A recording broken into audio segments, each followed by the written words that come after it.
70,000 لوگ ایسے ہیں جو بغیر حساب جنت میں جائیں گے، ان کا کوئی حساب نہیں ہوگا۔ اللہ اپنے کرم سے انہیں یوں ہی جنت عطا فرمائے۔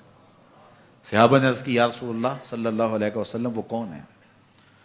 تو آقا کریم نے ارشاد فرمایا، کانو لا یکتوون، یہ وہ لوگ ہیں جو اپنے جسم پہ داغ نہیں لگاتے، مخصوص نشان جسم پہ لگا لیتے ہیں، یہ فلاں بزرگ کی نشانی ہے، یہ فلاں جو ہے وہ شہید کی نشانی ہے۔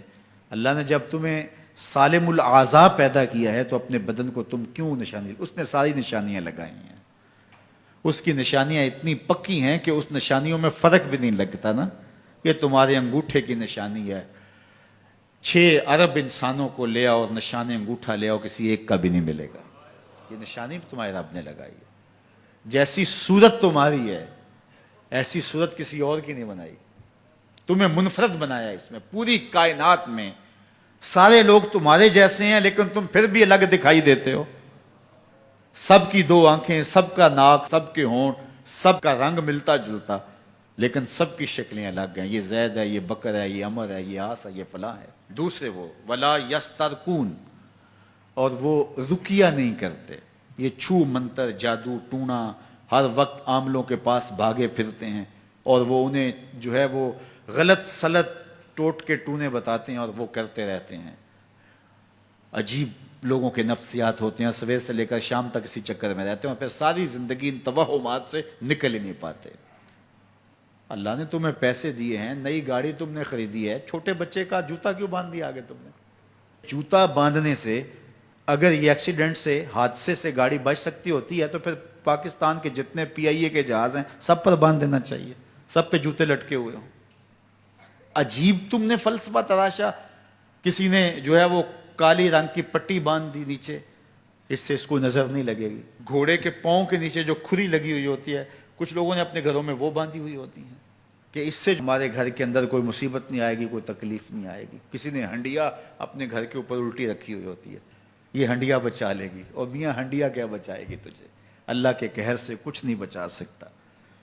جب تمہارے اوپر کوئی مصیبت نازل ہونی ہے تو کچھ نہیں بچا سکتا۔ اگر بچنا چاہتے ہو تو پھر اللہ سے استغفار کرو، اللہ تعالیٰ کی تسبیح کرو، اللہ کی تحلیل کرو، میرے حضور پہ درود پڑھو، پھر دیکھنا کہ مصیبتیں ٹلتی ہیں یا نہیں ٹلتی ہیں۔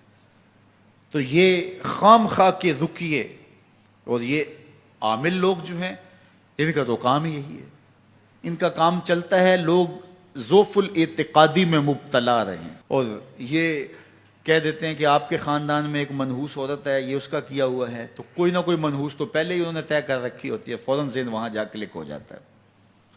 اس کا نون سے نام شروع ہوتا ہے، اس کا کاف سے نام شروع ہوتا ہے، اس کا جیم سے نام شروع ہوتا ہے، تو پورے خاندان میں کسی کا نام کاف، نون یا جیم سے تو شروع ہوتا ہی ہوگا، یا دوستوں میں، تو فوراً ذہن جو ہے ادھر منتقل ہو گیا۔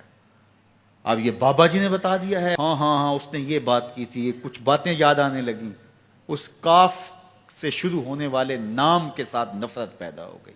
اس بابے نے نفرت کا کاروبار کیا ہے، اس نے تو 100 روپے 200 روپے لے لیے لیکن 2 انسانوں کے اندر نفرت ڈال دی۔ اس کا گریبان کل قیامت کے دن پکڑا جائے گا۔ ان ملنگوں کے پاس، ان ذوف الاعتقادی کو پھیلانے والوں کے پاس کبھی نہ جاؤ۔ تمہیں مصیبت پڑی ہے، تمہیں لگ رہا ہے کہ شاید میرے اوپر جادو ہے، تو پڑھو نا سورہ بقرہ، جادو جڑ سے اکھڑ جائے گا۔ 40 دن اپنے گھر میں سورہ بقرہ پڑھو، برکت ہوگی۔ کہتے ہیں مولوی صاحب 40 دن تو نہیں پڑھی جا سکتی، 2.5 پارے، ہمیں کوئی تعویذ ہی کر دیں۔ ہم شارٹ کٹ چاہتے ہیں نا، روزانہ صبح 2.5 پارے سورہ بقرہ پڑھیں، یہ تو ہم سے نہیں پڑھی جائے گی، تو آپ کوئی تعویذ ہی لکھ دیں۔ کاروبار میں برکت نہیں، میں کہتا ہوں پڑھو نا سورہ واقعہ، 3 رکوع ہیں، برکت ہوگی۔ ہم کہتے ہیں ہمیں تعویذ ملنا چاہیے، بس وہ ہم گلے میں رکھ دیں، بٹوے میں رکھ لیں، پرس میں رکھ لیں، اور ہمارا کام ہو جائے، ہمیں کچھ بھی نہ پڑھنا پڑے، ہمیں وضو تک نہ کرنا پڑے، نماز نہ پڑھنی پڑے، اور برکت ہو جائے۔ ایسے برکت تو نہیں آتی۔ اس لیے چھوڑو ان کی جان، آؤ قرآن مجید پہ آؤ، آؤ سجدوں پہ آؤ، آؤ دعاؤں پہ آؤ۔ سحری کے وقت اس کی رحمتیں آواز دے رہی ہوتی ہیں، حل میں مسترزقن، ہے کوئی رزق مانگنے والا، اور تم اس وقت سوئے ہوئے ہو، سارے دن ٹھوکریں کھاتے ہو۔ آؤ نا اس وقت جھولی پھیلا کے، ہاتھ پھیلا کے کہو مالک تو جھولیاں بھر دے، تو پھر دیکھنا کبھی کمی نہیں آئے گی، عطا فرمائے گا۔